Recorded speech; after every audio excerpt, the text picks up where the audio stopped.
Well, hello, good morning. Welcome to the Raise Up Podcast. That's Athena.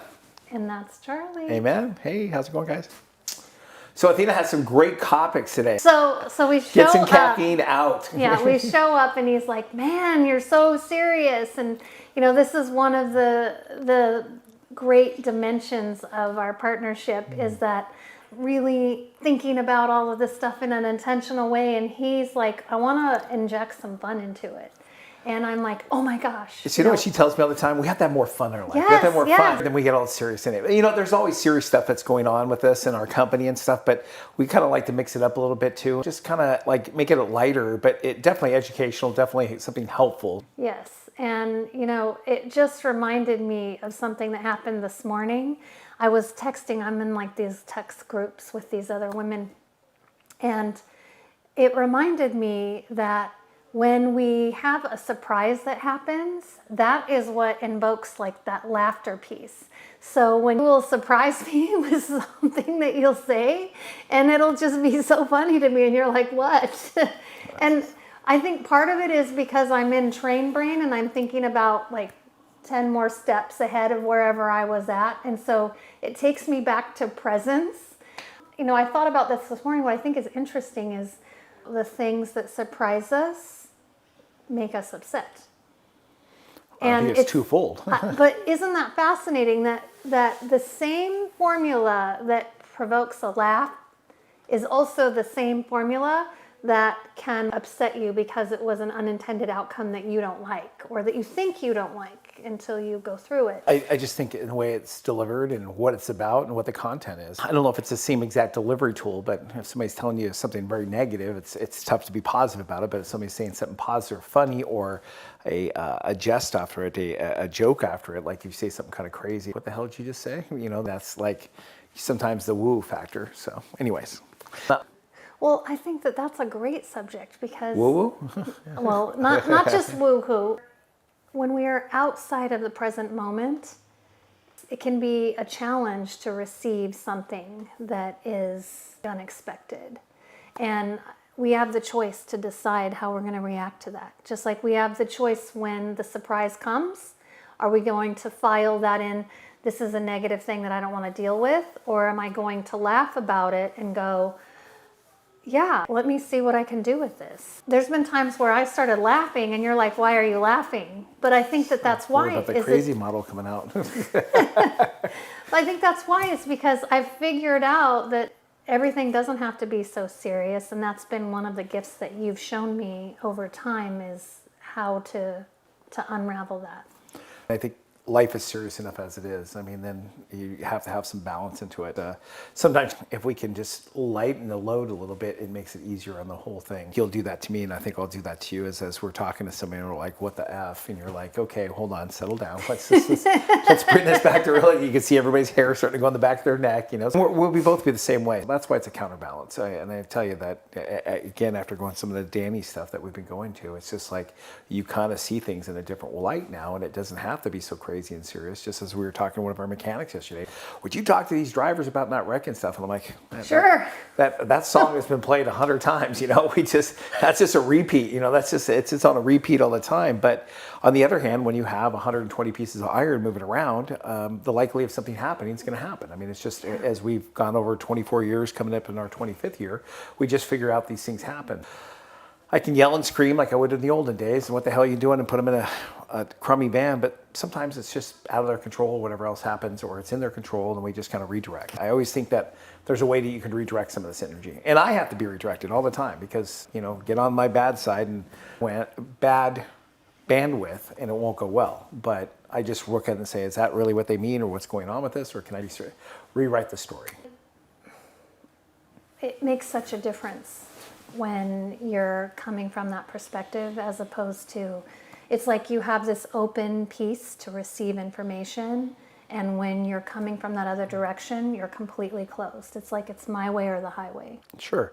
And I think all of us as business owners, we didn't have a lot of mentors. We didn't have a lot of people to walk us through that journey. And now that we have other people that are walking with us and seeing how they react and what they do and how things are, it's so much more clear to see. Some of it's educational piece, but some of it's the right teacher. You have to have the right person. I mean, as you and I have done counseling and done everything and talked to everybody in the world, you have to have that right person that hits those receptors that you can understand. It's like speaking another foreign language. Like you don't understand it unless you understand it. And I think that we understand each other a lot better now. And I think that's just resonated with our employees. It's resonated with our family, our kids, everybody else is like, we're solid in here. Decisions we make are making solid decisions. We're not just going off the cuff. And don't get me wrong, we've done a lot of off the cuff stuff before too. And off the cuff sometimes is some of the best things you've done too. It's just like spontaneous. It makes it happen and deals happen. So, there's just a well-rounded balance of this sphere that's out there that we're always just trying to make sure it's a perfect sphere. But, if something kind of hangs up, we know it's going to repolish itself out. It always does. Yeah, I was speaking about leadership at a nonprofit that I volunteer with last night to a group of leaders. And they asked me, what is more rewarding? Is it just leading or is it like leading in a group? And I wanted to get a little clarification because you and I have been in some form of leadership together for many, many years. And I have to say that when you make the decision to partner and you are deciding that you're with that partner and this is where you're headed, the richness that comes from learning. This is such a deep way to learn because no matter what happens, you're stuck. You have to have the feedback loop. It's coming, whether you want it or not. And You mean from your partner? And yeah. Yeah, 100%. Like it just goes off like diarrhea. It was like, holy shit, what the hell happened here? But I mean, on a serious note, you want to become that person who is learning and understanding and connecting. And without that element, I know I wouldn't be where I was at today without that teaching and understanding and those exercises that we did over and over again for so many years. It's hard enough to figure it out by yourself, and then when you have two people, you're kind of splitting somewhat of a load, and so it's kind of good that we both have theirs. Like we're doing these new construction projects and we're doing all this other stuff, and I'm really enjoying seeing the different establishments and where we're going and checking with the contractors, and I never thought that would be a thing. It doesn't really matter as much to you because you're buying all this stuff in the background, so you know how things are going to go, but kind of like it's been this whole kind of journey of new things going on for us, and we've had quite a few construction projects. We've had a kind of remodels, selling our first condo. I mean, we've been in a buying mode for so long that, we've sold our first place, and it's a lot easier to buy than it is to sell because I think sometimes it's more interesting because of what your roles are. But again, that full circle, it's like you have to know what it looks like on both sides of it to be able to buy and sell properties.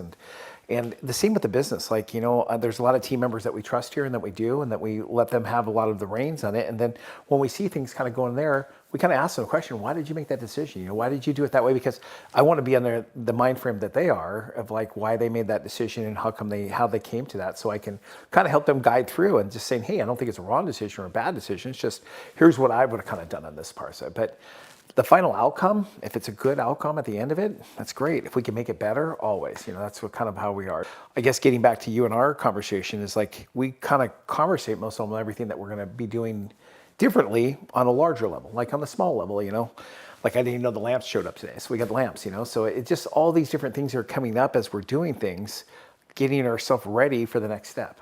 And if I'm not doing it, you're doing it. And if you need food, I go get you food. If you need something from me, I go get it. And so it's just like, it's a well-oiled machine. I made a point when they were setting us up for this episode is they'd asked about something and I just mentioned it's not possible for Charlie and I to share with each other all the smaller decisions that are made, but they just happen. And but you're right, on the bigger pieces, we are very much aligned.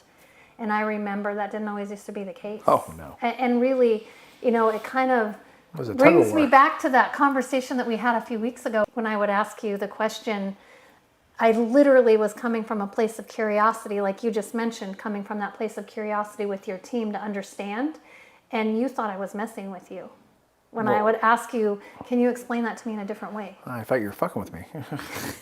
Because you're always like, and then I explained it the most simple way. And she's like, can you re-explain that to me in a different way that I would understand? I'm like, you're kidding me, aren't you? Like, you didn't understand this It's plain more English? like I'm speaking English. Yeah, you know? but it's like sometimes you don't understand, and I've used that on you before, but I think I used it because you used it on me, so I was. But I would explain it in a different way. Yeah, you would, but yeah, not in the way I understood it again either. But it's the language. Language is everything. So you have to understand your partner and your business partner, or your partner that's your partner in life, or your wife, or your husband, or whatever else is.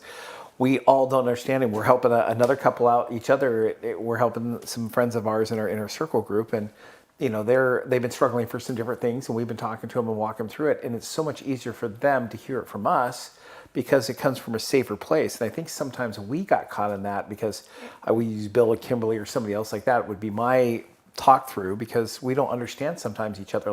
We didn't understand what each other's intentions were, what was going on. And I don't know if it wasn't a trust factor. I think it's just an understanding of what we think was important and then what the other person was thinking important. And we've had that struggle sometimes. This is, I need you right now. And you're like, okay. And then I'll call you and you'll call me and I need you right now. I'm like, well, I'm in the middle of something. So it's a tug of war. That's what I'm saying. It's a seesaw. You're always trying to figure out what that balance weight is.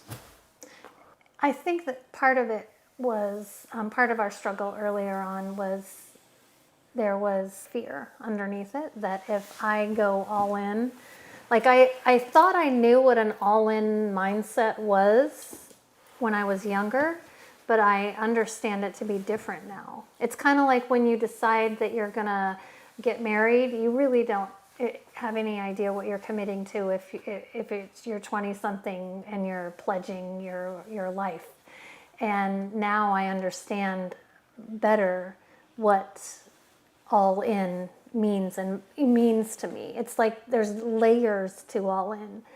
Just like there's layers to commitment. There's, are you like level 1 commitment? Are you level 5 commitment? It's like figuring that out for yourself on your journey. Well, I definitely think that all in is going to mean something different a year from now. I mean, as we grow in our journeys, what things are, and as we understand things more and things come to enlightenment, I think we change with it too. So I think it's a constant change. Like there's been so many changes in the last 6 or 8 months that I can only imagine what another 6 or 9 months is going to do and what opportunities are going to come our way. So we're always open toward these receptors are going out there and we're kind of seeing what the world is open. And as we are more open, more things come to us. I mean, it's like, it's more clear to us. Yeah, So. the mental clarity is definitely there, but also we're in a position to receive. And when you're coming from a place of defense where you're defending yourself or you're defending your position or you're defending your business against whatever, it closes you off to receiving. It really does. And you're not able to receive the feedback loop. You're not able to receive. We know people that you can't help them with anything because they're just not open to receiving. Oh, I think we both were in that shoes too. Mm-hmm. So again, the other part of that is if you're not open to receiving, you're probably not open to giving either, because if you can't receive, you really can't give. So it's a twofold. So it's like you can tell everybody it, and if you're just waiting for the other person to shut up so you can say something to them, then you're not receiving it. You're like, are you done? I mean, that would be like my thing, because there would be this pause, and she's like, no, I'm not done. I'm like, all right, well, okay, then just continue on. But I was just waiting to be the rebuttal. I wasn't receiving in that part, and that would be employees, or that would be Athena, my wife, or kids, or things like this, because you already have the answer in your head. But is that truly receiving? No. And then when I'm really giving out, did I hear them and what their really wants were? Or am I just already made up my mind? I mean, I don't want to be the judge and jury. I want to be the person that looks back and listens to the whole thing and makes a positive decision. So, and it doesn't happen that every way, but I can tell you that it's in the 90 percentile. Like I listen to things. So we have our managers meetings. Like we had a client that, definitely got billed for something he probably shouldn't have got billed for. And they're like, well, we took care of it and stuff like this. I'm like, yeah, but our client is our client, and we didn't serve our client in the correct way. So just letting our team know, hey, we want to do the right thing. And it wasn't because they were trying to do the wrong thing. They just understood that if the person said at the trip and they did it and they canceled it and somebody else said, no, it's not canceled, we should have called the client back. And so I take that instance because the right thing was to do is not charge the client and apologize and let them know, hey, how can we communicate this better? But if you'd have hit me 10 years ago, I would have looked at that $400 and say, well, that's our money, because that was the closed-mindedness I had, is like, we need to collect everything that's coming in now, instead of looking at the long-term relationship that we have, and they've passed more work onto us and done more stuff. we should really look at the full picture of it. So it's much easier to see those things now. I was really glad that you spoke up because you were absolutely right in that moment. You guys got this on tape? I was waiting for that. Because, a broken watch is right twice a day. So it's 12 and 12. So if it's broke at that time. But no, I mean, in knowing this, just knowing it and being able to show it to our team. That's the whole thing. Is now they understand the mindset we're into.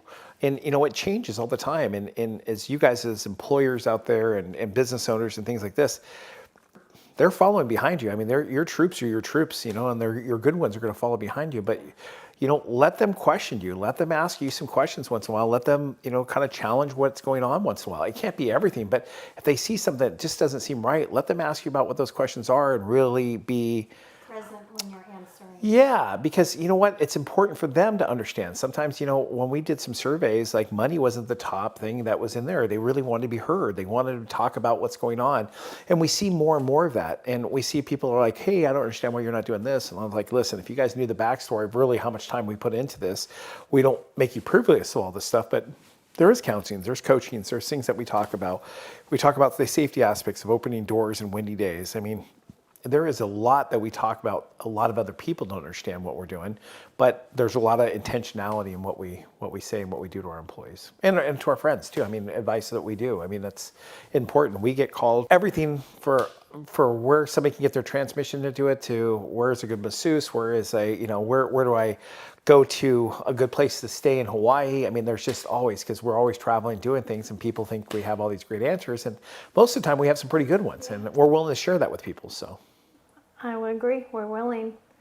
We should probably get one of the topics at least done, huh? We're hitting it. Okay, well, See, I sneak that in on you. I initially had brought up the topic of showing up and just how you show up, and he just eloquently went there, even without me making it too serious.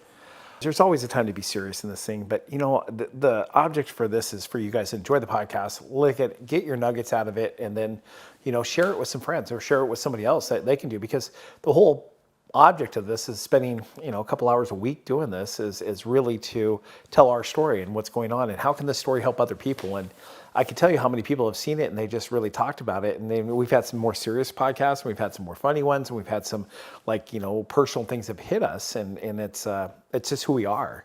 So it's so funny. I was in we went to the Champagne Pops gala this weekend. Thank you, Lori Finani and Matt invited us to it, and we had a great time. It's the first time we've really gone to a black tie affair in probably 3 or 4 years since COVID happened. Really? Yeah, so it was fun to see everybody out. It was enjoyable. It was a long day. It started at 2:30 in the afternoon. Us leaving our Big Lake house, and yes, it did. Didn't get home until 12:31. So it was a very long night, but we had an enjoyable night. It was really fun. We had an airline divert in the middle of it. Great people. Going back to that, it's just talking about our podcast and the thing. And some people were interested. Matt's like, I saw your one just the other day. I saw a little clip on it, and it's just interesting. So as it gets out to more people are interested, because it's just you're telling a story of something, and so many people say, what's BAC stand for? What's it gone, and what was the history of it? And it's coming up on 25 years now, there's some history involved. Yeah, there's a lot of history involved. And one of the things that we always talked about doing, and I'm sure we'll get it done sometime within this company, is when we went and visited, when we were in the Spinning Wheels group, we went and visited Chick-fil-A's headquarters. And one of the coolest thing really was it showed a history on their walls. You're going down they were going down the area where they do all the testing facilities where they're going to put foods and all that other stuff. And you walk down the wall, it started from day one, and it was like a journey as you walk through it. And I remember just walking through it, seeing all the different things and timelines and pictures of what happened. Yeah. And how cool is that to kind of show your story? So I guess where I'm coming back to this is we don't have that. We don't have near the facility that Chick-fil-A did, but we're telling our story here. This is our live platform, and that was probably 7-8 years ago when we went to that place. And I'm sure that you see more people doing podcasts now they're telling their stories. So that's the kind of cool part about this. We can do whatever we want in our story. Yeah, and what I love about this is that we're not just reaching the people that don't know us or that happen to stumble on leadership podcasts or entrepreneurial podcasts. We're also we're reaching our team members, and in our next episode, we're going to be bringing on one of our team members that is going to inform the team of some interesting things. So it's not just the entrepreneur aspect. It's like we're playing some of this out in real time. You know, an example of communicating and just being present. Our children work for us. Yes. And we have, like I had an opportunity today, and when they're here at the office, they tend to just like crash the door no matter what. If I'm in a Zoom meeting or I'm meeting with somebody, it could be serious. And it occurred to me today that I didn't properly communicate to the younger person, Charlie, little Charlie, he's 15. Like, what's He just happening? got his permit yesterday too, so if you're on the road, watch out. If you're in Anchorage on Yeah. the road, Or between Big Anchorage Lake. and Big Lake. But anyway, it occurred to me that I have never communicated to him, like, he has a family schedule that he sees, but the rest of us all know about our calendars. And I sat him down and I just looked at him and I said, you know what? I didn't share with you what your dad and my day looks like. And so when you come to like ask me a question, you always are in a position of interrupting us. And I don't ever want you to feel like you're not important. But I also want to do justice to the time that the other people that we've scheduled time with, and I'm respecting their time also. And so what I need to do is give you this piece of information so that you know, unless it's important or urgent, really urgent, that there's these gaps in the day where you know I'm not in a meeting or you know I'm not on a phone call or something like that. And it was like a light bulb went off for that kid. And I'm like, so then we're not feeling like you're bugging me. He's like, Mom, I don't want to bug you. I'm like, you're never a bug. You know, what's fascinating to me is that I have never had that conversation with him like that, but I've had that conversation so many times with our employees where I remember one young woman in particular that I worked right next to her. This was many years ago. And every time she had an idea in her head, she was excited and she'd come and interrupt whatever I was doing. And then finally, like 2 days of this happened because I just shifted over by her office and I sat her down and I said, look, I really love your enthusiasm, but I'm never going to get any work done if you crash my door jamb every 15 minutes with this idea. And so what I need to do is schedule a weekly, like let's do a touch base meeting. And if it's somebody that really collaborates with you a lot, then do a daily stand-up or something. But that's how my momentum meetings every week were born, was because of this one young lady who had all this enthusiasm and energy, and she just couldn't wait to get it out. And so she'd hit my door jamb with the idea. And so then we agreed that we would meet once a week for like that hour, and she'd just keep notes on everything that came up in her mind. And that later moved into this season of now I have these 90-minute meetings with the individuals who report to me, and it's got an interesting little agenda to it, but it's a way for me to they know when their scheduled time is. They don't have to crash us. They can count on that to happen every single week. I have 5 questions. And if you're interested in knowing what those 5 questions are that I ask in those meetings, definitely ask in the comments and I'll be happy to send them over to you. When we're open to being in that receptive mode, we're not coming from a place of defense.